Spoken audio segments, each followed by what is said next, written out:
Hello friends, તો રોજનો same નાસ્તો ખાઈને તમે પણ બોર થઈ ગયા હોય તો પછી સવારનો નાસ્તો હોય કે બાળકોનું ટિફિન, આ માટે આ રેસીપીને જરૂરથી ટ્રાય કરો. માત્ર 5 મિનિટમાં જ ઘરના જ સામાનથી આ રેસીપી બનીને રેડી થાય છે અને એ પણ એકદમ ઇઝી. તો ચાલો બનાવવાનું શરૂ કરીએ. વેલકમ બેક ટુ વાઘેલાસ ખાના ખજાના. જો તમને મારી રેસીપી પસંદ આવે તો પ્લીઝ મારી ચેનલને જરૂરથી સબસ્ક્રાઈબ કરી લેજો. તો અહીંયા મેં એક મોટું બાઉલ લીધું છે અને તેની અંદર 1 વાટકી સોજી એડ કર્યો છે. સોજી આપણે ઝીણો લેવાનો છે. અગર તમારી પાસે મોટો સોજી હોય તો તેને મિક્સર જારમાં પલ્સ મોડમાં ઓન ઓફ કરી અને થોડું પીસી લેવાનું છે.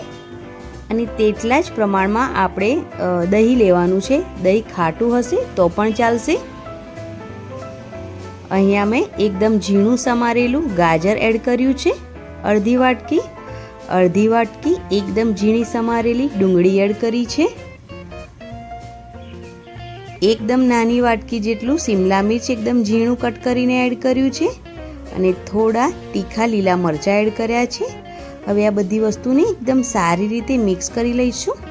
તમે અહીંયા તમારા જે પણ પસંદીદા જે શાકભાજી હોય તમે તે પણ લઈ શકો છો અને તમને કોઈ શાકભાજી પસંદ ના હોય તો તેને તમે સ્કીપ પણ કરી શકો છો. બીન્સ પણ લઈ શકો છો, કોબીજ પણ લઈ શકો છો. તમને જે પસંદ હોય એ શાકભાજી એડ કરી શકો છો. તો પાણી નાખ્યા વગર એકદમ સારી રીતે મિક્સ કરી લીધું છે આપણે. તો હવે થોડું પાણી એડ કરીશું. આપણે આ મિશ્રણને એકદમ પાતળું કે એકદમ જાડું નથી કરવાનું, થોડું મીડિયમ જ રાખવાનું છે. એટલે પાણી એકદમ ઓછું જ એડ કરવાનું છે. આપણે એકદમ સારી રીતે મિક્સ કરી લઈશું અને હવે તેને ઢાંકણ ઢાંકી 5 મિનિટ માટે રેસ્ટ આપી દઈશું. 5 મિનિટ થઈ ગઈ છે અને સોજી પણ એકદમ સરસ ફૂલી ગઈ છે.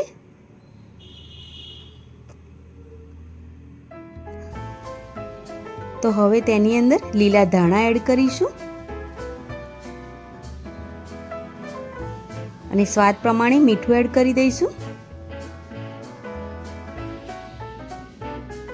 મરી પાવડર એડ કર્યો છે મેં થોડો, અડધી ચમચી જેટલો, અને ચાટ મસાલો અડધી ચમચી જેટલો એડ કર્યો છે. તેનો ટેસ્ટ ખૂબ જ સરસ આવે છે આ નાસ્તામાં, તો તમે જરૂરથી એડ કરજો.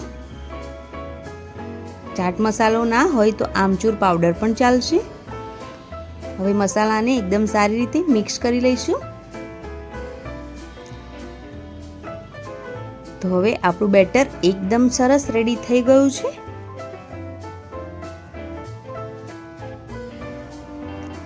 આ નાસ્તો એકદમ ફટાફટ બનીને રેડી થાય છે. ટિફિનમાં પણ તમે બનાવી શકો છો આ નાસ્તાને. હવે અહીંયા મેં ઈનો લીધો છે અડધી ચમચી જેટલો. તેની પર થોડું પાણી નાખી દઈશું અને એકદમ સારી રીતે મિક્સ કરી લઈશું. તમે ઈનોની જગ્યા પર સોડા પણ લઈ શકો છો.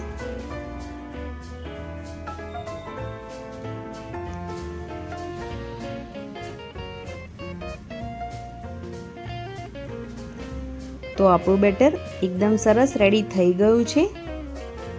તો અહીંયા મેં તવાને ગરમ કરવા માટે મૂકી દીધો છે. તો હવે તેની અંદર 1 ચમચી જેટલું જ તેલ એડ કરીશું.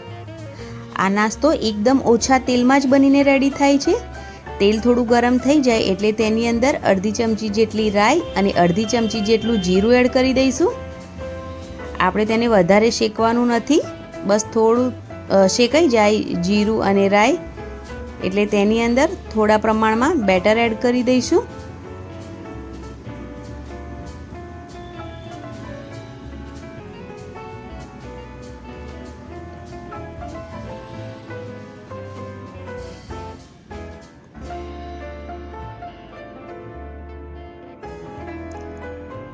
અને તેને થોડું ફેલાવી દઈશું બેટરને. અને હવે એકદમ મીડિયમ ગેસ પર આપણે તેને શેકાવા દઈશું. એક સાઈડ શેકાઈ જાય ત્યાં સુધી.